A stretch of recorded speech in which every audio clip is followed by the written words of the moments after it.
Hi friends. 'ఎదలో yellow' serial ఈరోజు చాలా అంటే చాలా పెద్ద ట్విస్ట్ తిరిగింది. దయచేసి వీడియోని పూర్తిగా చూసినట్టయితే మీకు తెలుస్తుంది.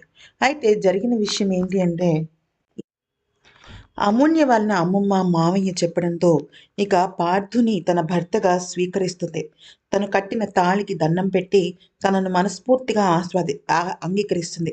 ఈలోపు పార్థు వాళ్ళ అమ్మ, అక్క ఇద్దరు కూడా పార్థుని నాకు ఈ పెళ్ళంటే ఇష్టం లేదని, అనవసరంగా పెళ్లి చేసుకున్నావంటే అప్పుడు పార్థు కూడా నాకు కూడా ఈ పెళ్లి ఇష్టం లేదని, కానీ ధర్మార్థం చేసుకున్నానని, కొన్ని కోట్ల కుటుంబాలు అంటే కొన్ని వేల కుటుంబాలు అన్నం లేకుండా కరువు కాటకాలతో చచ్చిపోతారని నేను ఇంకా తాళి కట్టానని, అది కూడా అది కూడా బామ్మ తాతయ్యల కోసమే కట్టానని అంటాడు.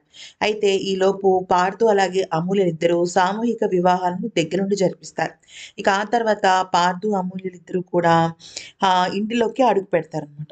అయితే ఇక అందరూ కూడా కీర్తనే హారతిచ్చి తనని స్వాగతించాలి అంటే బలవంతంగా స్వాగతిచ్చి ఇక లోపలికొస్తారు పార్థు, అమూల్యలు శాస్త్రోక్తంగా. అయితే ఈలోపు కీర్తన మాత్రం పార్థు వాళ్ళ అమ్మ దగ్గరికి వెళ్ళి నానా రచ్చ చేస్తుంది. నాకసలు ఈ పెళ్ళంటేనే ఇష్టం లేదని, అది ఇప్పుడు కోడలుగా వచ్చి మన నెత్తి మీద కూర్చుందని, అసలు అది కోడలుగా కాకమునుపే మన మీద పెత్తనం చెలాయించిందని, ఇప్పుడు నానా రకాల మాటలు అంటుంది అని చెప్పేసి కీర్తన పెద్ద గొడవ పెట్టడంతో ఇక సుభాషిణి ఊహించని నిర్ణయం తీసుకుంటుంది. ఫ్రెండ్స్, ఇది ఖచ్చితంగా వినండి. ఫస్ట్ అమూల్యను ఆ ఇంట్లో నుంచి తరిమేయడం కోసం నేను ఖచ్చితంగా ఆ అమ్మాయిని వణికిచ్చేస్తానని, ఇప్పటి వరకు కేవలం ఈ ఇంట్లో ఆస్తి హక్కుదారులాగా ఉందని, ఇక నుంచి తను ఇక నుంచి తను ఖచ్చితంగా ఈ ఇంటి కోడలుగా పద్ధతులు మార్చుకోవాలని, కోడలుగా నేను తనని వణికిస్తానని చెప్తుంది.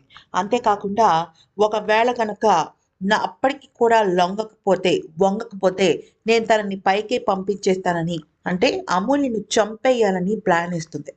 నిజానికి సొంత అత్తగారిని చంపేసిన మహాతల్లి ఈమె.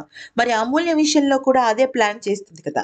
తన ప్లాన్‌లో భాగంగా వెంటనే ఇమ్మీడియేట్‌గా పార్దు దగ్గరికి వెళ్ళి ఇదంతా పక్కా ప్లానింగ్‌తోనే అమూల్య చేసిందని, నువ్వంటేనే సిటీలో పుట్టి పెరిగావని, ఇలాంటి పద్ధతులు తెలియవని, కానీ పల్లెటూరులో పుట్టి పెరిగిన ఆమెకు ఆ గుడిలో రాత్రంతా పెళ్లి కాని యువకులు నిద్ర చేస్తే పెళ్లి చేసేస్తారన్న విషయం తెలిసి కావాలనే నీ విషయంలో అలా చేసిందని, ఇంతకన్నా నిదర్శనం లేదు అని చెప్పేసి మాట్లాడుతుందన్నమాట. ఎవరు? సుభాషిణి. అప్పుడు పార్థు ఆలోచనలో పడతాడు. కానీ నిజానికి అక్కడ ధనుష్ రావటం వల్ల అదంతా జరిగింది. ఆ విషయం వాళ్ళ అమ్మకు చెప్పలేడు కదా! కానీ పార్థు ఆలోచిస్తాడు. ధనుష్‌నైతే అమూల్య సెట్ చేయదు. అమూల్య తనంతట తనే ఉంటుంది. ధనుష్ రావడం వల్ల తను పక్కకెళ్ళాడు కాబట్టి అది అబద్ధం అని అనుకుంటాడు. మరి ఈ వీడియో గనుక నచ్చితే లైక్ చేసి సబ్స్క్రైబ్ చేసుకోండి.